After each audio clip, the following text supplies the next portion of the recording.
You know those moments when an argument starts small, but before you know it, the words get sharper, the voices get louder, and it feels less about the issue and more about winning?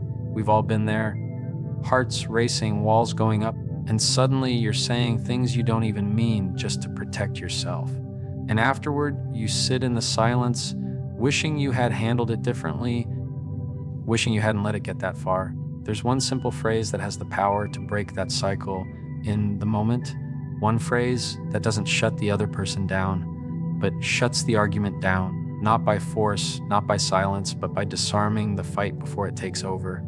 And when you learn it, you'll start to notice how quickly the tension softens, how much lighter the room feels, and how much easier it becomes to really connect instead of collide.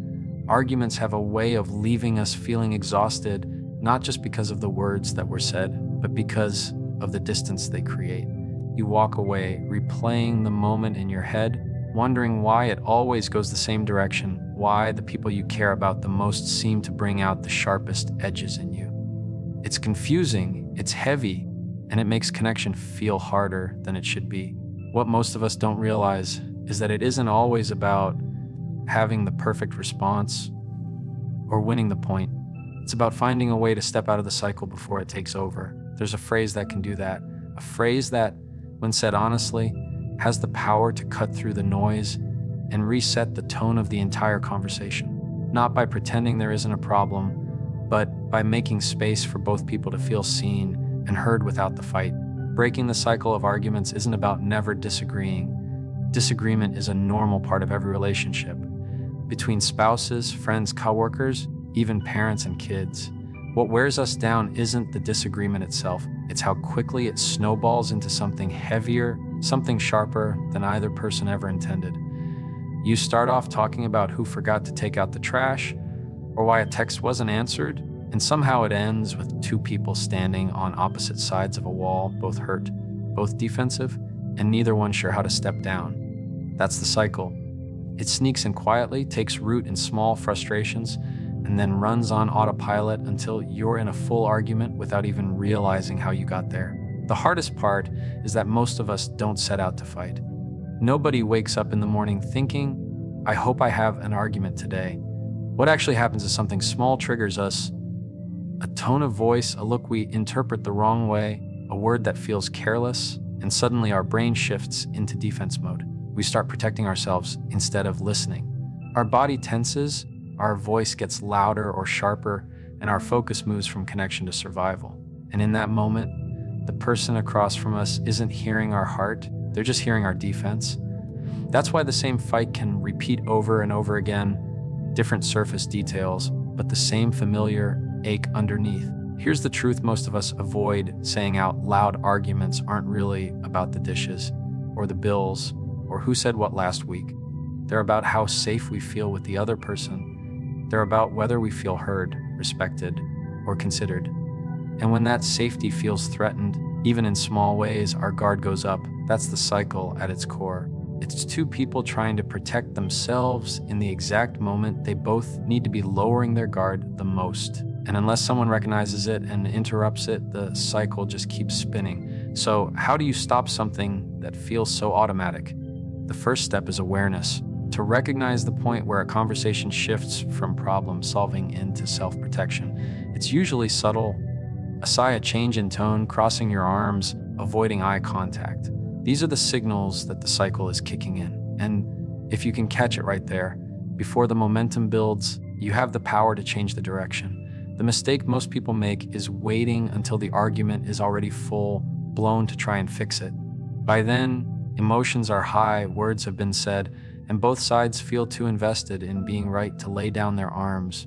The real strength is learning to notice the early signs and saying, this is where it starts, and this is where I choose to stop it. Stopping the cycle doesn't mean walking away or shutting down. That only adds another layer of frustration. It means shifting the energy of the conversation with something disarming, something that communicates, I care about you more than I care about winning this fight. Sometimes that's as simple as saying, you might be right. Or, I don't want us to keep arguing about this. Not because you're giving up, not because you're ignoring the issue, but because you're refusing to let the issue cost the relationship. That small shift signals safety, and when safety returns, defense is lower, and only then can real connection begin again. Think about the last argument you had. After it ended, did you actually feel understood? Did the other person? Most of the time, both people walk away feeling unheard. That's the tragedy of these cycles. They don't just drain energy, they leave scars of misunderstanding that build over time. A marriage starts to feel heavy. Friendships start to feel fragile. Work relationships feel tense. And all of it traces back to arguments that were never really about the surface issue, but about the need to be seen and valued. Breaking the cycle takes humility. It takes being willing to let go of being right in order to do what's right for the relationship. And that doesn't come easy. Pride is loud, especially in heated moments. It wants the last word, it wants to prove the point. But humility whispers, connection matters more. And every time you choose humility, you make it easier for the other person to lower their guard too. That's how you build trust in the middle of conflict, not by winning, but by showing the other person they matter even when emotions are high. It also takes responsibility. It's easy to point the finger and think, if they wouldn't act that way, we wouldn't argue like this. And maybe that's partly true. But the only control you really have is over yourself, your words, your tone, your choice to fuel the fire or calm it. When you take ownership of your part, even if it's small, it changes the atmosphere. Saying something like, I realize I'm getting defensive, or I don't want to keep going down this road, shows maturity. It invites the other person to reflect on their own part without forcing them into a corner, and it gives both of you a way out that doesn't leave anyone feeling like they lost. There's a freedom in learning how to stop arguments before they take over. It doesn't mean you'll never disagree again. It doesn't mean hard conversations disappear, but it does mean you stop letting those moments control the relationship. You stop letting them define the tone of your connection. And slowly, the relationship begins to feel lighter, safer, more honest. Because deep down, most people don't need you to be perfect in conflict. They just need to know that even in conflict, you won't turn them into the enemy. When you learn to recognize the cycle, when you choose humility over pride, when you make connection the goal instead of winning the point, you start to see arguments differently. They're no longer landmines waiting to go off. They become opportunities to show the other person that even in tension, they matter. That's the heart of breaking the cycle. Not avoiding the hard stuff, but refusing to let the hard stuff pull you apart. And here's the beautiful part, it only takes one person to begin the change. You might wish the other person would see it, that they'd take the first step. But real strength is being willing to go first. To be the one who softens the tone, who recognizes the signs, who interrupts the pattern. Because every time you choose to stop the cycle, you teach the relationship something new. Conflict doesn't have to end in distance. It can end in understanding, it can end in closeness. And over time, that becomes the new pattern. That becomes the new cycle, one worth repeating. When conflict shows up, it rarely feels like an opportunity for connection. It feels like tension in your chest, a knot in your stomach, or a voice in your head saying, here we go again. Most of us walk into conflict carrying invisible armor. We're bracing for what the other person will say. We're preparing our defense, and before a single word is spoken, the conversation is already set up to become a battle, and yet beneath all that defensiveness, there's usually something simple we both want: to feel heard, to feel understood, to feel like the person across from us values us even when we don't see eye to eye. The problem is, the words we reach for in those heated moments often do the opposite. They push distance instead of building connection. Think about the last argument you had. Maybe you said something sharp, or maybe you went quiet, but either way, what was left behind wasn't closeness. It was silence, frustration, maybe even regret. That's the pattern most of us get stuck in. We use words as weapons or shields, but rarely as bridges.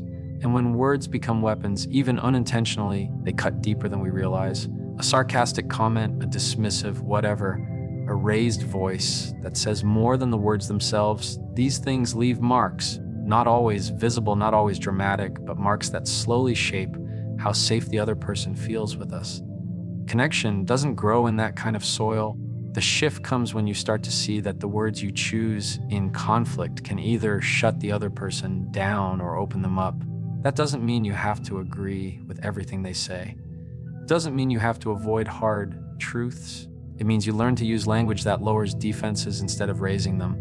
A simple phrase like, "I hear what you're saying," or "help me understand what you mean," can change the entire direction of a conversation. Why? Because those words communicate safety. They tell the other person, "I'm not here to fight you. I'm here to figure this out with you." And safety is the soil where connection grows, even in disagreement. One of the hardest lessons in conflict is realizing that you don't have to prove your point in the moment. You don't have to fire back with the perfect argument or the sharpest comeback. In fact, the more you try to win, in that moment, the more you lose. What really creates strength in a relationship is choosing words that move you closer together, not farther apart. Imagine saying, "This is important to me, but so are you." Or, "I'm upset, but I don't want to lose us in this." Those aren't dramatic lines, they're grounding lines. They anchor the conversation in the bigger truth. The relationship matters more than the argument. It's tempting to think that changing your words is too small to make a difference. But anyone who has lived through repeated conflict knows that it's the small moments, the small phrases that either build walls or build bridges. A well-placed, "I didn't realize that hurt you," can do more to soften tension than hours of back and forth. A calm, "let's slow down, I want to get this right," can diffuse anger faster than defending yourself for 10 minutes straight. These aren't magic words, they're honest words. They're words that show you're not just reacting, you're choosing. And that choice creates connection where there was about to be distance. Here's the deeper truth: conflict isn't really about the surface issue, it's about belonging. It's about whether the other person still feels secure with you when things get tense. Words like, "I'm listening," or "I want to understand your side," reassure the other person that their place in your life is steady, even when the conversation is rocky. That reassurance doesn't erase the disagreement, but it softens the edges. It reminds both of you that you're not enemies on opposite sides, you're teammates on the same side of the table. Of course, none of this is easy when emotions are running high. In the heat of the moment, your brain will push you toward defense, toward proving, toward winning. That's natural. But that's also where responsibility comes in. You get to choose whether you'll let that instinct drive the conversation or whether you'll take a breath and redirect with words that open the door to connection.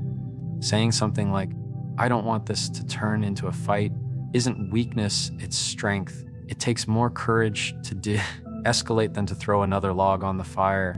And let's be honest, not every attempt to use better words will be met with instant understanding. Sometimes the other person is too caught up in their own defenses to notice the shift. That's okay. The point isn't to control their reaction, it's to stay grounded in yours. Every time you choose words that aim for connection, you keep the door open. You give the relationship a chance to breathe, even if the other person doesn't take it right away. Over time, those consistent choices create a new rhythm, one where conflict becomes less about clashing and more about learning each other. When you look back on the relationships that matter most, what you remember aren't the arguments themselves, but how you navigated them. Did your words build trust, or did they chip away at it? Did your words invite closeness, or did they create distance? The words you choose in conflict leave a legacy, one way or the other. And when you decide to use words that turn conflict into connection, you start building a legacy of safety, respect, and understanding. That's the kind of legacy that holds relationships together through the hardest seasons. So the next time tension rises, pause long enough to ask yourself, are the words I'm about to use going to widen the gap or close it? If they widen it, you'll feel the wall go up. If they close it, you'll feel the ground under your feet steady again. And little by little, that choice reshapes the way conflict feels. Not as something to dread, but as something you can walk through without losing each other. Because the words we choose in conflict don't just end the fight, they're the very thing that decides whether we end up farther apart or closer than before. When emotions run high, defenses are almost automatic. The moment we feel accused, dismissed, or misunderstood, something inside us tightens. Our voice rises, our words sharpen, or maybe we shut down and go quiet. But either way, the wall goes up. That wall is built fast, almost without thought, because it's how we've learned to protect ourselves. It feels safer to push back or pull away than to stay open in a heated moment. But here's the hidden cost. Every time that wall goes up, the person across from us feels shut out. They stop seeing us, and we stop seeing them. And what began as a simple disagreement turns into two people on opposite sides defending ground that neither one really wanted to hold in the first place. Defensiveness is often misunderstood. On the surface, it looks like anger, sarcasm, stonewalling, or stubbornness. But underneath, it's usually fear of being wrong, fear of not being valued, fear of being judged or abandoned. That fear drives us to protect ourselves with whatever tools we've learned to use. Some lash out, others withdraw. And while those tools might have helped us survive in the past, they almost always work against connection in the present.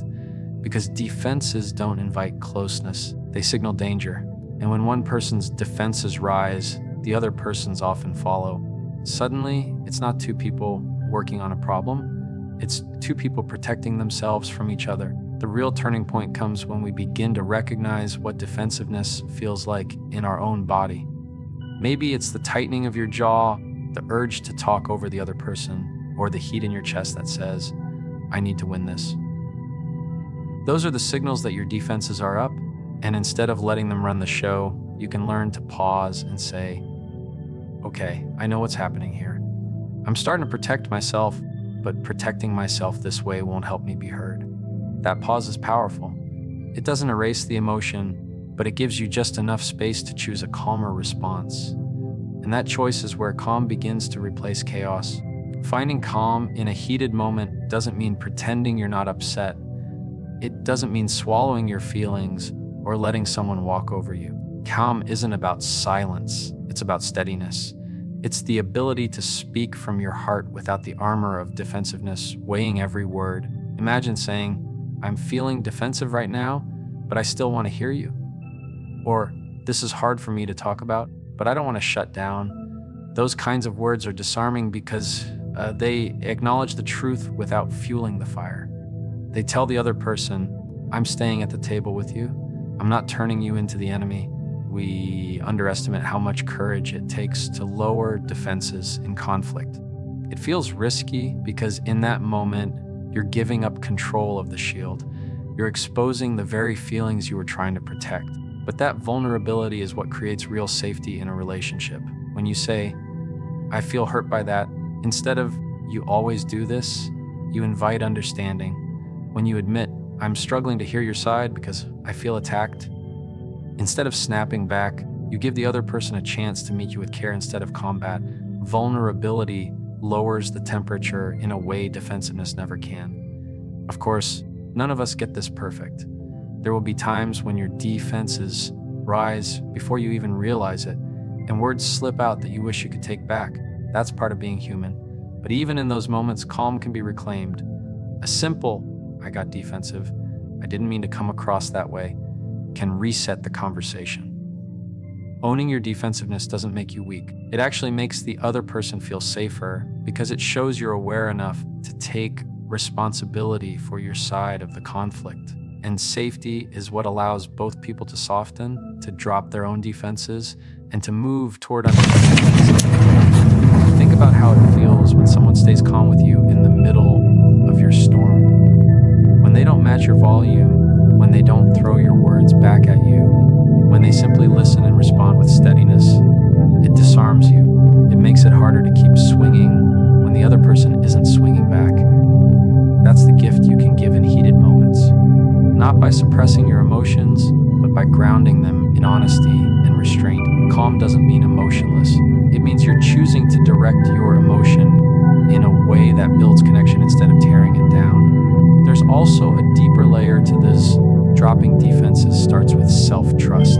If you don't trust yourself to handle criticism, mistakes, or disappointment, you'll always feel the need to protect yourself in every conversation. But when you build self-trust, when you know that you can own your flaws without losing your worth, you stop needing the walls so much. You start realizing, I can hear something hard without it defining me. I can be wrong without being less.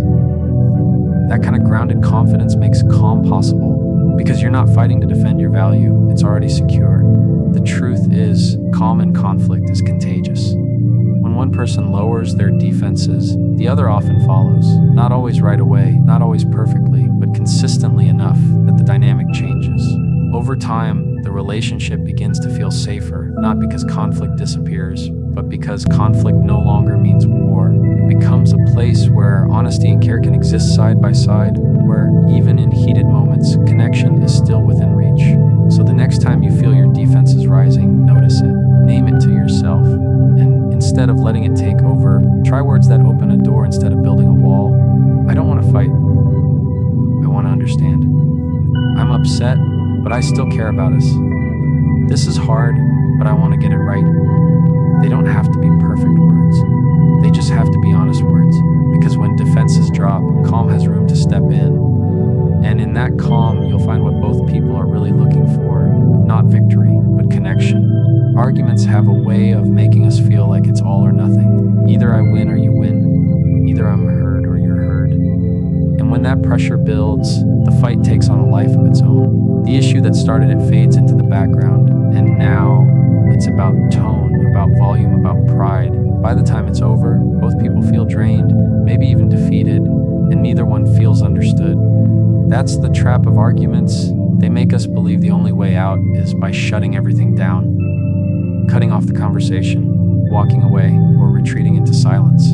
But ending the fight doesn't have to mean ending the conversation. In fact, the healthiest relationships learn how to pause the fight while keeping the door open for connection. When you look back on arguments, the regret usually isn't in the disagreement itself. It's in the things that were said in defense, or the way the conversation ended with a slammed door, a cold silence, or a wall built between you. It's that heavy feeling of unfinished business, of distance that lingers long after the words stop, and that's where relationships begin to wear thin. Because when fights end in disconnection, people start to fear conflict altogether. They avoid bringing things up, they swallow their feelings, or they tiptoe around the other person. That's not peace, it's walking on eggshells. True peace is being able to disagree, to talk through the hard things, and still know you'll come out the other side together. Ending the fight without ending the conversation means recognizing when the energy of the moment has shifted. Every argument has a tipping point, when the goal stops being resolution and becomes self-protection. Maybe you notice your voice getting louder. Maybe you catch yourself repeating the same point just to force it through. Maybe the other person's face goes blank and you realize they've stopped listening. Those are the signs that the fight has taken over. And in that moment, the strongest thing you can do isn't to push harder. It's to step back just enough to reset. That reset doesn't sound like, forget it, I don't care. It doesn't sound like, whatever, do what you want. Those are exits, and exits end conversations. A reset sounds like, I don't want this to turn into a fight. Can we take a breath? Or, I need a moment to calm down, but I still want to talk about this. That difference matters. Because when you signal that you're pausing the fight, but not abandoning the issue, you tell the other person, this conversation still matters. You still matter. And that reassurance is what keeps the connection alive, even in disagreement. It takes humility to say those kinds of words. Pride will always push you toward finishing the argument, toward getting the last word, toward proving your point. But humility reminds you that winning the moment isn't worth losing the relationship. And the irony is, the moment you stop fighting to win, you actually make space for real solutions. People don't soften when they feel attacked. They soften when they feel safe. And choosing to pause the fight is a way of creating that safety, not just for them, but for yourself too. Think about what happens in your body during conflict. Your heart rate spikes, your breathing gets shallow, your thoughts race. That's not the state where calm, thoughtful words come easily. That's the state where sharp comments slip out, where sarcasm takes over, where silence feels easier than honesty. When you give yourself permission to pause the fight, you're giving your body time to come back down. You're giving your mind time to shift from reaction to reflection.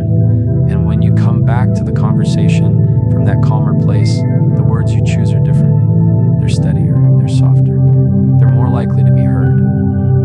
Of course, sometimes the other person doesn't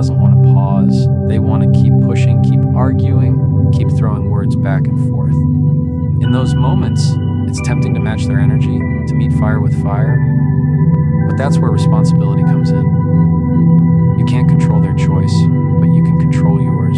Saying, I hear you, but I need a break so we don't keep hurting each other, is an act of strength, not weakness. You're taking responsibility for your part in the cycle. You're refusing to let the fight decide the tone of the relationship. And while the other person might not like it in the moment, over time, that consistency teaches them that conversations with you don't have to end in distance. The goal isn't to avoid hard conversations, it's to protect them, to make sure they don't get swallowed up by defensiveness and pride. Ending the fight without ending the conversation is like putting a bookmark in the middle of a heated chapter. You're not throwing the book away, you're simply saying, let's pause here so we can actually finish this story together.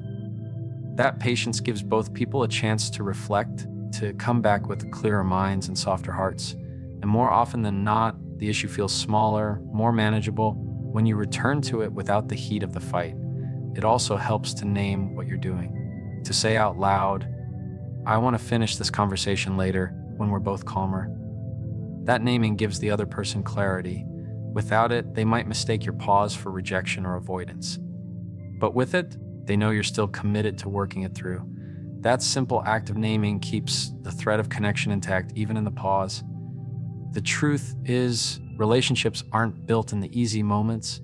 They're built in the hard ones, when you're tired, frustrated, misunderstood, or hurt. Those are the moments that either deepen trust or weaken it. And the way you handle conflict will always play a major role in which direction it goes. If fights always end in distance, the relationship slowly erodes. But if fights can end without ending the conversation, trust grows. Because now both people know, even when we disagree, even when we're upset, we don't lose each other in the process. Ending the fight without ending the conversation doesn't mean every disagreement will be smooth or short. Some issues take time. Some wounds take patience. But what it does mean is that the relationship doesn't pay the price for every heated moment. You protect the connection while you work through the conflict. You keep the door open, you keep the tone steady, you keep the focus on us instead of me versus you. And that shift, simple as it sounds, is what keeps love, respect, and trust alive in the middle of tension. So the next time you feel yourself in the middle of an argument, pay attention to the turning point. Notice when the fight starts to overtake the conversation, and instead of pushing harder, choose the reset. Use words that protect the connection while pausing the conflict. It won't always be easy, but it will always be worth it, because ending the fight without ending the conversation isn't just a communication skill, it's a commitment. A commitment to the relationship, to the bond you're building, to the truth that even in the hardest conversations, you can still hold on to each other. Arguments have a way of pulling us further and further from what we actually care about. You start off trying to explain your side or to get something off your chest, and before you know it, the whole conversation has turned into back and forth jabs, interruptions, raised voices, or long silences that feel colder than words. It's frustrating because deep down, you didn't want the fight. You wanted to be understood. And that's the part most of us don't admit out loud. We're not really after the win. We're after the feeling that the other person gets us, that they've taken the time to hear our heart. But when tension rises, that's the very thing that feels furthest away. What makes conflict so heavy is how quickly it shifts from the issue to the person. Instead of this is the problem, it becomes you are the problem. And once the focus turns personal, the walls go up. The other person stops hearing your words and starts protecting themselves from them. You do the same. Suddenly, it's not about dishes or bills or plans that fell through. It's about identity, safety, belonging. And those things run deep. That's why little arguments can feel so much bigger than they are, because what's really at stake underneath is, do you see me? Do you value me? Am I safe with you? The hard truth is we often use words that make that safety feel even further away. We say things like, you never, or you always, words that label instead of clarify. We get sarcastic, we cut in, we shut down. And even though part of us knows that won't get us where we want to go, the pull of defensiveness is strong. It feels easier to protect ourselves than to risk staying open. But here's the paradox. The very thing that builds understanding is the thing we resist most in heated moments: vulnerability.